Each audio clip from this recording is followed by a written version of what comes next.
In the early 2000s, Nintendo was on top of the frickin' world. And if you thought that they were on top of the world in the 80s and 90s with the NES and the Super Nintendo, they were. And even after the failures of the N64 and the GameCube, Nintendo made a great return to form with the Nintendo Wii. With its sleek design and TV remote-like controller, famously dubbed the Wii Remote, they practically invented a way to play video games that sounded intriguing and engaging, interactive, and imaginative. Motion controls. It was bound to dominate the video game industry as soon as it released that Christmas. And of course, somehow, it did. And of course, nobody actually likes motion controls now, and really, they never actually did. And to make matters even worse for Nintendo, they realized that only adding an accelerometer into the standard Wii remotes would greatly hinder the ability to play some games using motion controls. So they released the Wii Motion Plus, a little device that you attach to your Wii remote to give it a gyroscope. And later, they released Wii remotes which already had the Motion Plus inside of them, such as this Mario one I have here. And to showcase this, Nintendo released a series of games to show off the potential of the technology. Most notably, Wii Sports Resort, a sequel to the classic launch title for the Wii, Wii Sports. But alongside it was an odd little game by the title of Flingsmash. And that's the one I want to look at today. So, let's go grab it off the shelf and pop it in. Title screen seems pretty promising. I'm loving the soundtrack. Dudes, the music in this game is great for a tech demo. You got these rockin' tunes like din it din din it din din din din din it din, or this one. So there's a bit of backstory on how Zip, the character you play as, is locked in a box for just such an emergency. To collect these ancient power pearls to thwart away this evil force that comes to the island to take its power and take over the world. I also love how anticlimactic they make the reveal of Zip to be. Like they build him up as some ancient hero, and then he just turns out to be a Pac-Man clone.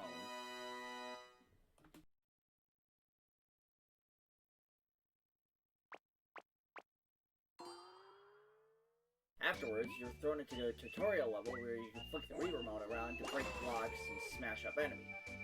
This is about the most perfect title that describes the gameplay. Once you get past it and understand the controls, you're given the option to pick a second player, Kip, who rushes over from Eastern Island to help Zip out on Southern Island. Main reason she's here is because this game has two-player co-op, only if you have another Motion Plus controller. Also, always remember to have your hat strap on. 1-1, getting into the actual game itself, something I always haven't been able to help but notice is that this game is a direct take on the 2D Mario formula. And the princess in this game, being put in a trance, is a bit of Zelda too. Really all you do here is fling Zip or Pip around with the Wii remote into shit, trying to clear out as much of the level as possible. You'll need at least 3 of these 5 coins to beat the level, and these definitely feel like the star coins from the New Super Mario Bros. Series. Then there are these 6 red spinning blocks every so often that if you hit all of them before they stop spinning, you get bonus points. And of course, this game comes with its fair share of power-ups. This level introduces these split spirits, and the music definitely screams Starman theme. If these cherries look incredibly familiar, keep in mind that they pretty much, I think, they inspired the ones in Super Mario 3D World. After you beat a level, you can try to aim the character to go through all these 6 glowing red sections of this barrier for 1 last chance to get extra points. Then you'll be graded on how well you played. There's 3 types of tiers you can get: B tier, A tier, and finally, S tier. Damn! Look how close I was! Again, why is the music in this game so epic? 1-2 is more of the same thing, except later in the day, and introduces these little dark space sections that work off of the timer. And your Wii remote is replaced with the hero's cane. Why would a hero need a cane anyway? Kinda looks like a wood version of the PlayStation Move. For this section, you have to get pieces of a coin in order before the time runs out. It also introduces the Big Apple, which does exactly what it sounds like. 1-3 is just later in the day and finishes the world off nicely, to which we can move on to the boss. He kinda looks like a puffer fist. All it does is blow some blocks out at you. All you need to do here is just hit him behind his face till his health reaches 0, and we can move on to World 2.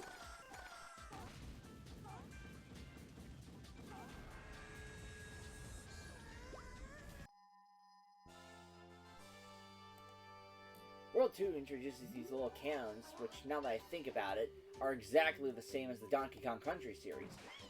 2-1 is a pretty straightforward level, as most of these levels are. 2-2 is our first vertical level, and 2-3 is honestly pretty forgettable to me. The boss is pretty interesting. He's a big version of one of those little guys that can throw you around, but he's kind of disposed of quickly enough. After you hit him enough, he destroys these cannons, which, why did he have them behind him in the first place? Then, the more times you hit his face, the more pissed he gets till he goes apeshit, and don't let him hit you till he tires out. But once he does tire out, you can hit his back a couple more times. Moving on to World 3, you get turned into a metal ball, which makes you gravity affected. And I don't know why, but I kinda like this gimmick. 1-3 is nothing to write home about, other than getting yourself higher up on the screen to rack up more points. 3-2 is another vertical level with some magnets that raise you up. 3-3 has some magnets on Ferris wheels, but not much else to say. And now we can move on to World 3's boss.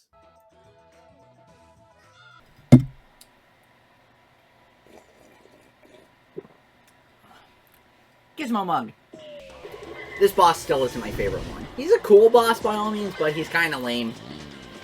So with this boss, you just flick him around and try to push him off the stage. He's pretty much like a bully from Mario 64 or 3D World. Oh, and then he gets a helmet, which makes him harder to hit. Or does it? And sometimes that happens, where the remote completely just disobeys. You see how I flicked a certain direction, and then he just went complete opposite. He's really not that hard, even with the gravity mechanic of being metal. But just to see what would happen, I waited to get a power-up, and now, being big, I can hit him through his helmet. It would also help you if you didn't have those magnets there, idiot. Victory! And with that, World 3 is clear. On to World 4.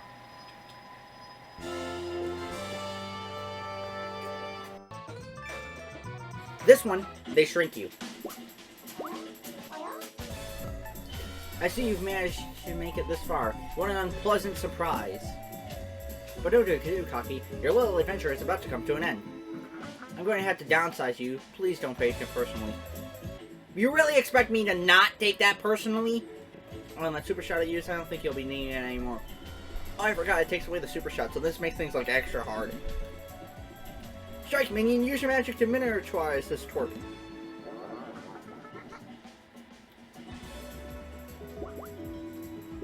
Yeah, pretty much Pit Zip just says fuck off, it's hilarious.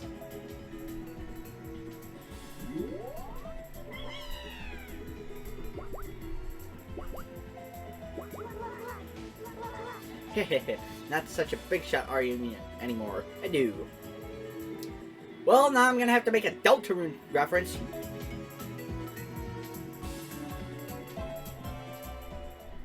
So yeah, the motion controls are like really difficult. And this 4-1 is where it like really starts to shine. World 4 is probably the easiest one in the game, however, even being mini. 4-1 was a pain in the ass, though. It took me like 5 tries just to get this fucking growing at the beginning of the level. But other than that, this whole world is a cakewalk, and introduces the fireworks. And, okay, it's official, fireworks is my favorite power-up. Even while you're mini, the fireworks are still the best power-up. They do so much extra damage. 4-2 introduces these rail thingies, which are super fun.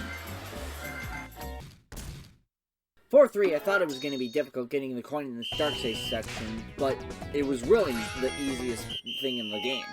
Though, that's really all I remember from this level. So, we can move on to the boss. A ball that splits apart.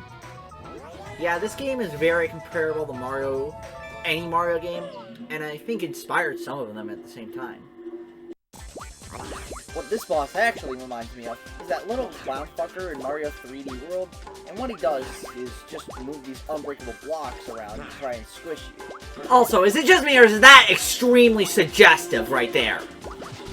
Like, I'm not trying to be funny, but what else could that possibly remind you of? Alright, then after halfway through its health bar, it gets real angry and, like with most enemies, and then does this, which also allows you to hit it a lot easier. However, he doesn't pay attention to when to actually hit you, so he's kind of making himself an idiot. And then he does this, where he uses his face as a wall, but there's an outline of where it's going to be, which makes it easier to predict. And he's probably the shrimpiest boss. Before completed, we move on to World 5, though you have to do both in order to progress throughout the game. This one's the beach one, probably the most relaxing. And again, the music in this game is so beautiful. Zip just looks so freaking happy. Although a fly oh my god, that's actually worse! I thought a fly was gonna fly into his mouth, and he just got daffied. Oh, this is like auto-scroller to the max. If you fall behind, you're absolutely done for. Oh, and then this shit happens. Where the auto-scrolling completely stops for a bit. Where you run, whenever you run into this clock. But other than that, you gotta keep moving. And to be honest, it's not a keep moving in a stressful sense. It's just fun. The mechanics in this game never get tiring. They're always unique and interesting. The more power-ups you collect, the longer they last. I really don't know what to say all that much about this world. All 3 of its levels are pretty much the same. Just get to the end with fast auto-scrolling. Though we do get a new power-up, the Power Apple. But this really doesn't do all that much different from the Grapes, which are still superior. I will admit, this is why I cannot stand motion controls. Because he does not go the way you actually fling the remote. He just goes wherever the fuck he wants. But for the most part, he really isn't all that bad at control, outside of when it gets, like, really stupid.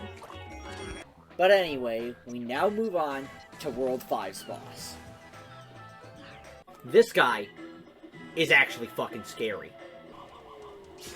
This boss looks like a crab, and he has arms that are chains. He has chains for arms. His arms are pretty much shackles. That's awesome! Simply all you want to do here is try to get him to grab you so you can flick upwards and flick him out of the water so that way you can hit him.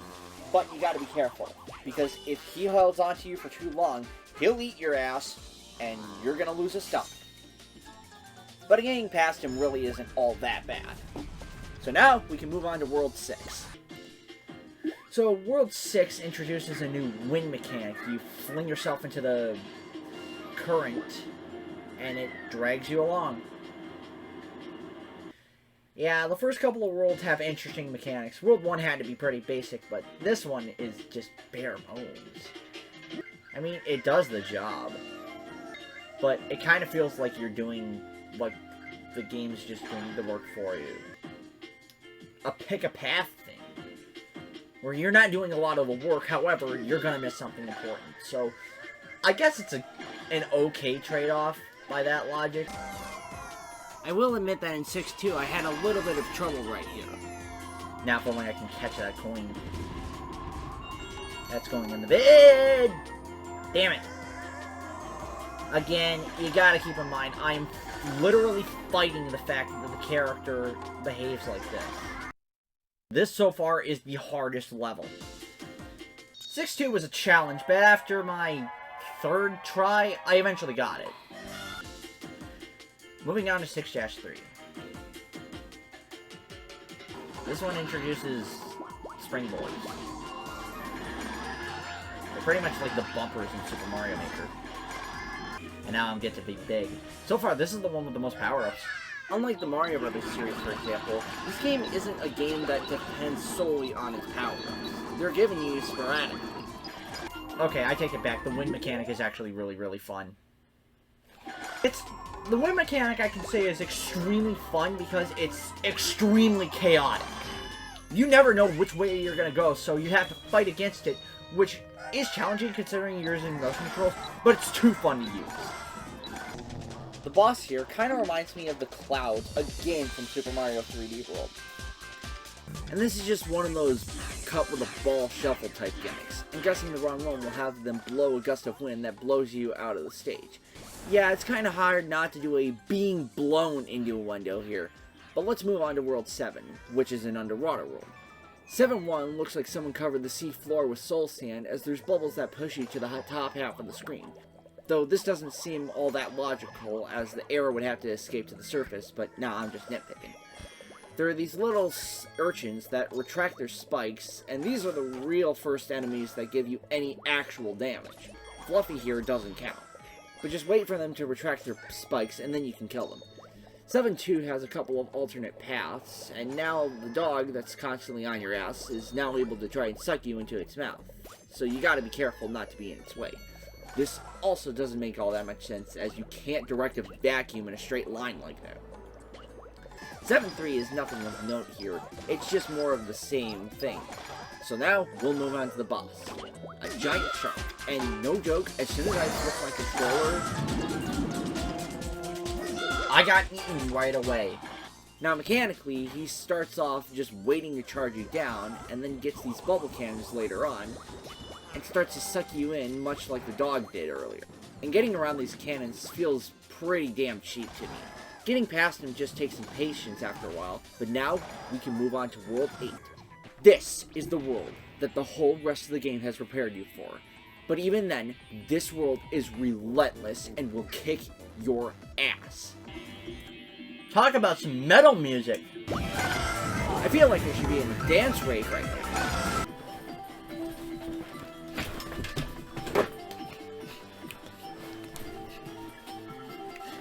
Woo!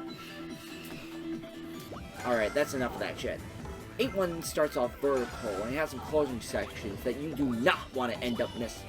Other than that, the rest of the level is pretty damn straightforward. 8-2 is just more or less the same thing, and has a bunch of shit all over the place. And just getting 3 coins is a giant pain in the ass here. Just look at this dark space section. Ugh, that fly is gonna give me nightmares. But of course, I powered through, and got through the level just fine. 8-3. This one kicked my ass bad. It starts out innocently enough, but as this progresses, there's a cutscene where you're turned back into a metal ball and have to go through a vertical climbing section. And this really feels like having to climb a mile's worth of stairs after just doing a mile-long track through hell. Then we're given yet another cutscene, which we're tiny again, but not metal. Though I'm kind of wishing, just out of curiosity, what that would have been like. But this is still a huge pain in the ass. The blocks are now the harder ones. There's this stupid dark space section where the coin is in 6 pieces and you're surrounded by blocks. There's this huge ass maze, and this really feels like doing a trudge run on the Death Star, and you just have to get lucky with using the Force in order to get that 2-meter mark. This level, I hate it. It's not even fun, it's just hard. The rest of the levels are fun. This one isn't. Finally, after a million tries, we've made it to the final boss. At first, this is dumb cutscene where he has this force field on him, but then the magic pearls show up, and we're able to break through it, no problem. So now, the actual fight is auto-scroll to the max. Keep flinging your Wii remote towards him, and keep grabbing the power-ups that he drops when you're able to hit him. And don't let him grab you. After you manage to drain his health, oh boy, you're not actually done. You've only just killed his body, and now he's just ahead. And the dogs that you've been chasing you this whole time actually joined in the fight. And man, this is actually getting kind of goddamn scary. Also, he's starting to look like Ghastly wearing half a Majora's mask. Then now we can take out his actual head and... Oh my god, are you fucking kidding me? We're still not done!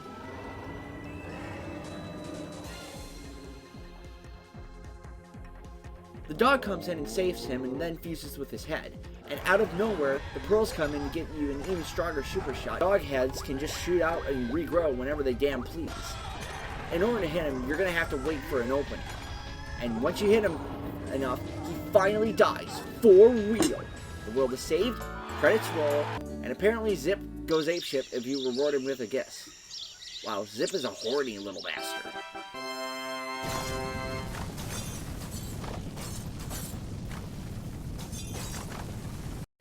But we're not exactly done yet now that we've beaten the final boss. Much like in New Super Mario Bros. Wii, there I go again, if you get an A tier in every level of a certain world, you get to unlock a game.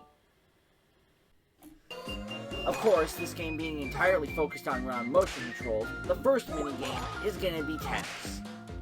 First to 5 points wins. It's also extremely difficult because he does not obey your command. You can see me flicking the remote in the bottom left corner. It's like, obey, damn it. I can't beat him. Of course, playing with 2 players does make it better, but not by much. Each player flicks Zip to the other side of the net, and there aren't any paddles for some stupid reason. First to 8 points wins. Definitely feels like Plong, and this is probably the only minigame actually worth playing. Next game is the Cannon Challenge, where you just fire Zip from cannon to cannon without missing any of them. In 2-player mode, each player again takes control over Zip and the cannons. Third minigame is you and maybe another player simply trying to get as many power-ups as you can. Next. Fourth is a cannon countdown, where all you do here is try to fire your cannon when the timer reaches 0. But you can't actually see the timer in the last couple of seconds, so... It's not awful, but still. Fifth one is called Brock Blake. Ooh! I wonder what this one is like! 6 is just 3 again, and the last 2 are just block break and tennis. And I didn't even bother to unlock them. Overall, it is extra content, but they're just okay. Half of them are repeats, and the fresh stuff is just mid anyway.